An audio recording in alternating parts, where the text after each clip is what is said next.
Hey, what's up everybody? Welcome back to the channel. You know, when you think about football or soccer, depending on where you're watching, you think of the strikers, the flashy wingers, the midfield generals. The goalkeeper? They're usually just the person in the funny-coloured shirt at the back, the last line of defence, the one responsible for stopping the fun. They're the designated driver of the team, right? Important, but not exactly the life of the party. But every once in a while, the script gets flipped. The goalie decides, you know what, tonight, the show is about me. And that's when things get truly, truly wild. We're talking about those moments that make you lean forward, rewind the tape and go, wait, did that just happen? Sometimes they become the hero, the savior, the one who snatches victory from the jaws of defeat in the most unbelievable way possible. Other times they become the comedian, the jester, pulling off something so ridiculous you can't help but laugh. And then there are the times they just snap. They go full-on unhinged, and you're not sure if you should be cheering or calling for security. It's a whole spectrum of madness. So today we're diving deep into the goalkeeper's psyche. We've compiled a list of the 10 craziest, wildest and most WTF goalkeeper moments ever caught on camera. We've got gravity-defying saves, last-second goals, mind games that would make a psychologist blush, and some moments that are just pure, beautiful chaos. Get ready. This is going to be fun. You won't believe some of the stuff these guys have done. Let's get into it. All right, kicking things off with an absolute legend, the man, the myth, the hair, René Higuita. The guy was known as El Loco, which means the madman. And folks, he earned that nickname. The year is 1995. The stage, Wembley Stadium in London, one of the most famous venues in the world. It's a friendly match between England and Colombia, but Higuita didn't get the friendly memo. He was there to put on a show, and boy did he ever. The crowd is buzzing, the players are settling in, nobody knows they're about to witness history. So England's Jamie Redknapp gets the ball about 30 yards out. He decides to try his luck, chipping a speculative shot towards the goal. It's not the best shot in the world, a little loopy, a little soft. Any other goalkeeper on the planet would just catch it, right? It's a routine, easy, almost boring save. You'd catch it, maybe yawn and roll the ball out to your defender. But Higuita isn't any other goalkeeper. Catching it is too simple, too logical. Where's the flair? Where's the drama? Instead of making the simple catch, Higuita lets the ball float over his head. Time seems to slow down. Everyone in Wembley is thinking, what is he doing? Did he misjudge it? And then in a single fluid motion of pure athletic insanity, he dives forward, arches his back like a scorpion, and kicks the ball away with the heels of his boots. He literally does a reverse bicycle kick, but as a save. It was completely, utterly, 100% unnecessary. But my God, was it amazing. The crowd just erupts. You can see the English players just stop and stare, some with their hands on their heads, others just laughing in disbelief. They couldn't believe what they just saw. Higuita just casually gets up, jogs back into position like he does this every day in training, which, by the way, he later claimed he did. He said he was inspired by watching kids play in the street and waited 5 years for the perfect moment to try it in a real game. That's some serious commitment to the bit. The scorpion kick instantly became one of the most iconic moments in football history. It wasn't just a save, it was a statement, it was performance art. It perfectly captured the spirit of El Loco, unpredictable, audacious and wildly entertaining. It set the bar for goalkeeper madness, a moment that said, yeah, I can stop the ball, but I can also make it look like something out of the Matrix, an absolute legend. From a save that looked like a goal to a goal that looked like a miracle. Let's talk about Alisson Becker. Now, Alisson is one of the best keepers in the world. He's known for his incredible saves, his calm presence, his glorious beard. He is not, however, known for his goal-scoring prowess. Why would he be? He plays for Liverpool, one of the biggest clubs in the world, and his job is to keep the ball out of the net. But in May 2021, the rules went out the window. So here's the scene. Liverpool is playing against West Brom. It's the 95th minute. The final seconds are ticking away. The score is tied 1-1. Liverpool desperately needs a win to keep their hopes of qualifying for the Champions League alive. They have a corner kick, their very last chance. In these situations, you sometimes see the goalkeeper run up the field as a last-ditch effort. It's pure chaos, so what the heck, let's try it move. Most of the time it amounts to nothing. They just get in the way, but Alisson doesn't just get in the way. Trent Alexander-Arnold whips in a perfect corner. The penalty box is a sea of bodies. Players from both teams are pushing, shoving, jumping. Out of nowhere, you see the flash of Liverpool's purple goalkeeper kit. Alisson has timed his run perfectly. He leaps into the air, getting above the defenders, and connects with the ball with a header that a world-class striker would be proud of. It's a thing of beauty. He guides it perfectly into the far corner of the net. The net bulges, the whistle blows, it's over. Liverpool wins 2-1. The entire team swarms him. You see Jurgen Klopp, his manager, just losing his mind on the sideline with a mix of laughter and disbelief. Alisson is in tears, and you can't blame him. Just a few months earlier, he had tragically lost his father. In his post-match interview, he dedicated the goal to him. It was a moment that transcended sports. It was pure, raw emotion. This wasn't just any goal. It was the first and only competitive goal ever scored by a Liverpool goalkeeper in the club's entire 129-year history. A 95th minute, season-saving, game-winning header from the one guy on the pitch you'd never expect. You could not write a better Hollywood script. It was heroic, it was emotional, and it was one of the most unforgettable moments in Premier League history. Just incredible. So we've seen a keeper make a wild save and a keeper score a wild goal. But what about a keeper who did both? In the same game, meet Jorge Campos. This guy wasn't just a player, he was a phenomenon. A walking, talking, goal-scoring, goal-saving spectacle from Mexico. Standing at only 5'6", he was tiny for a goalkeeper, but he made up for it with incredible athleticism and an even more incredible personality. And oh, the kits. Let's talk about the kits. Campos designed his own jerseys, and they were loud. We're talking neon pinks, electric yellows, highlighter oranges, all mashed together in these wild, baggy, geometric patterns. He looked like a walking 90s screensaver. He said he designed them to be distracting for strikers, but honestly, I think he just wanted to be the most fabulous person on the pitch. And you know what? He was. You couldn't take your eyes off him, yet he was pure charisma in fluorescent fabric. But the kits were just the appetizer. The main course was his unique playing style. Campos was so good with his feet that he would often start the game in goal, making saves and doing his keeper duties. Then, at half-time or sometime in the second half, he would signal to the bench, throw on an outfield player's jersey, usually number 9, and move up to play as a striker. The substitute goalkeeper would come on, and suddenly, the guy who was just making saves was now trying to score goals. And the craziest part, he was good at it. He was legitimately a decent striker. He scored 14 goals in one season for his club, Pumas. He would be flying around trying to score. And then if the play broke down, you'd see him instinctively tracking back to defend. He was a one-man team. He'd make a diving save in the first half and score a header in the second. It was like watching a video game where you could just switch your player's position on the fly. This wasn't a one-time gimmick either. This was his thing. He did it for his clubs in Mexico and in the MLS, and he even did it for the Mexican national team. He was the ultimate utility player, a Swiss Army knife in neon. Jorge Campos broke every rule about what a goalkeeper was supposed to be. He wasn't just the last line of defense, he was also the front line of attack. A true original, a fashion icon, and a football revolutionary. Okay, let's talk about goals that are less about skill and more about just Mother Nature deciding to get involved in the game. This one comes from American hero Tim Howard. It's January 2012, a cold, wet and incredibly windy night in Liverpool. Everton, Howard's team, is playing Bolton Wanderers. The conditions are brutal. The wind is howling across the pitch, making the ball do all sorts of crazy things.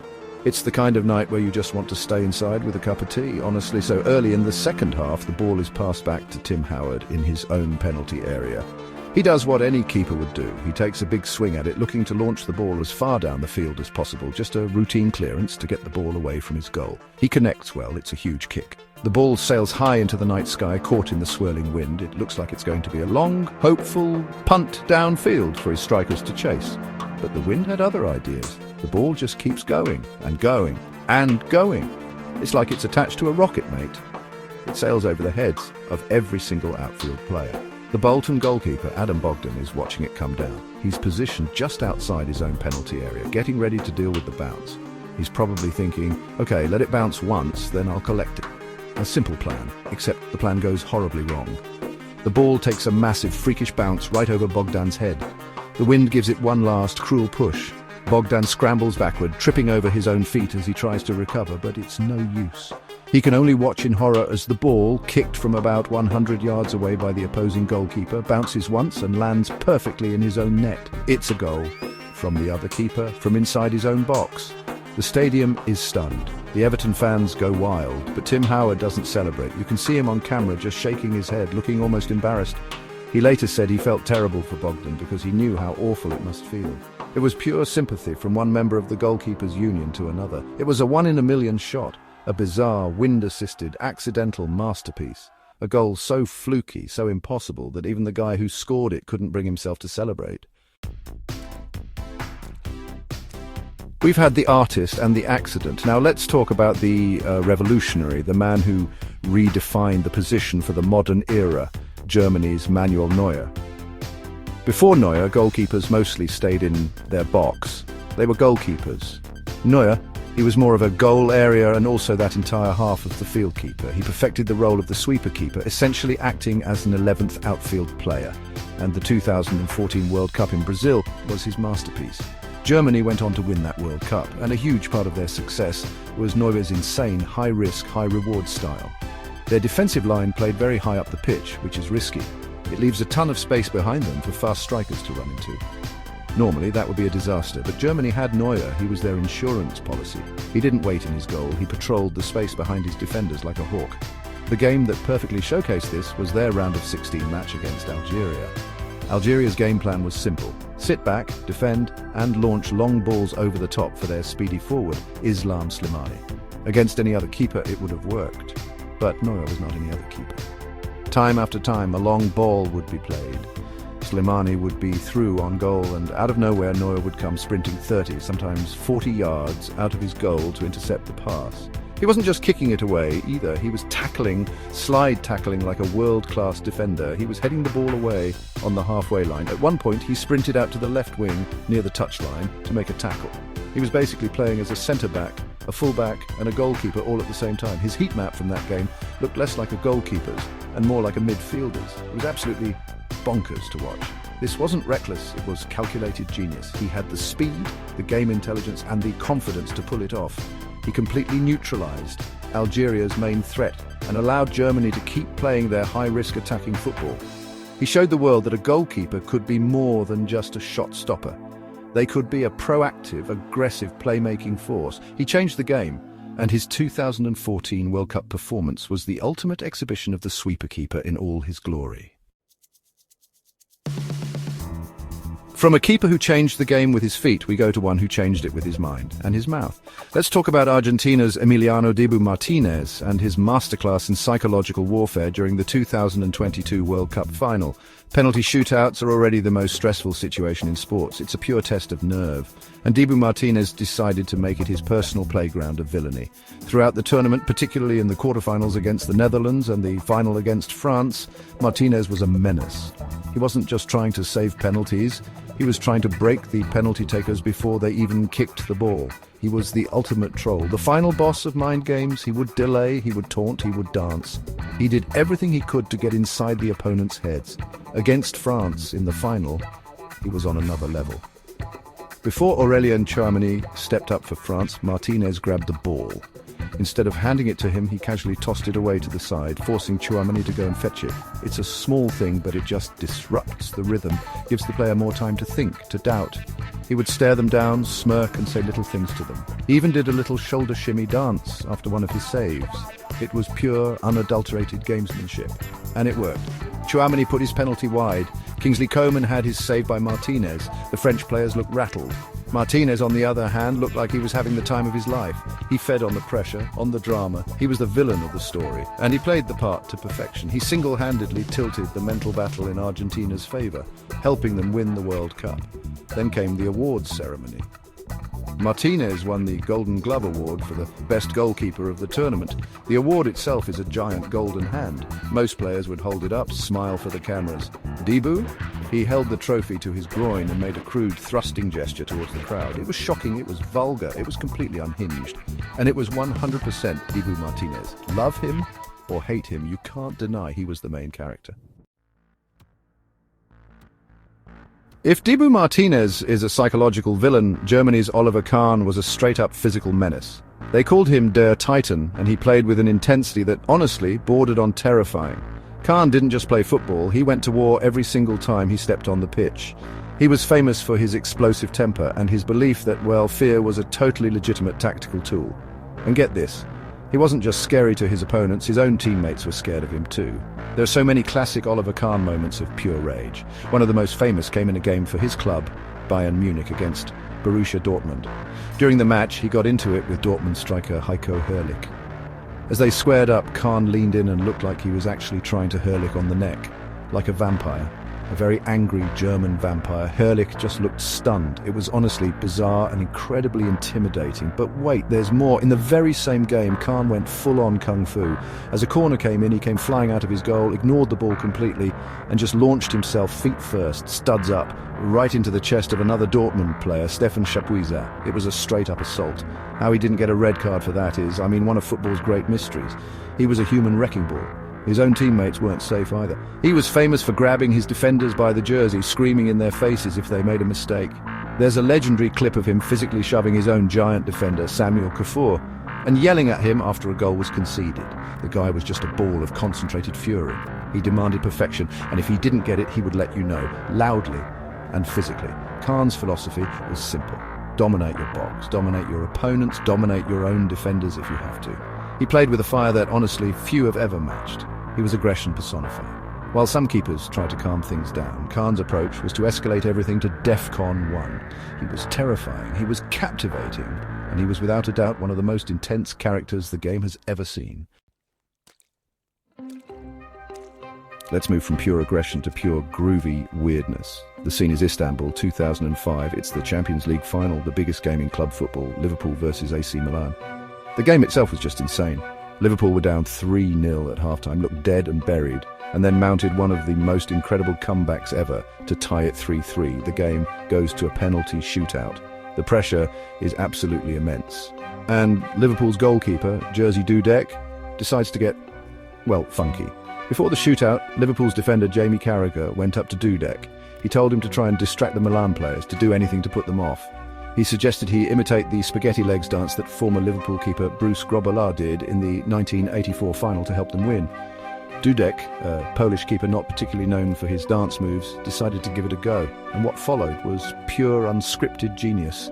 As the first Milan player, Serginho, stepped up, Dudek started wobbling. He wobbled his legs back and forth like they were made of jelly. He swayed his arms. He moved along his line. Honestly, it looked ridiculous. It looked like a dad trying to dance at a wedding. Serginho blasted his penalty over the bar. Okay, maybe it was a coincidence. Then the great Andrea Pirlo stepped up. Dudek did the jelly legs again. Dudek saved it. Suddenly, this wasn't so ridiculous anymore. He kept doing it. For every Milan penalty, he'd do his wobbly, hypnotic, bizarre dance on the goal line. The Milan players, some of the coolest, most experienced professionals in the world, seemed genuinely thrown off by it. They didn't know what to make of this Polish keeper doing a strange jig on the biggest stage of their lives. It was a pattern of disruption that was both hilarious and incredibly effective. The defining moment came against Milan's star striker, Andriy Shevchenko. It was the final penalty. If Dudek saves it, Liverpool wins. Shevchenko, one of the best strikers on the planet, stepped up. Dudek wobbled. Shevchenko hit a weak penalty down the middle. Dudek dived to his left, but stuck out a hand and saved it. Liverpool had won the Champions League. The miracle of Istanbul was complete.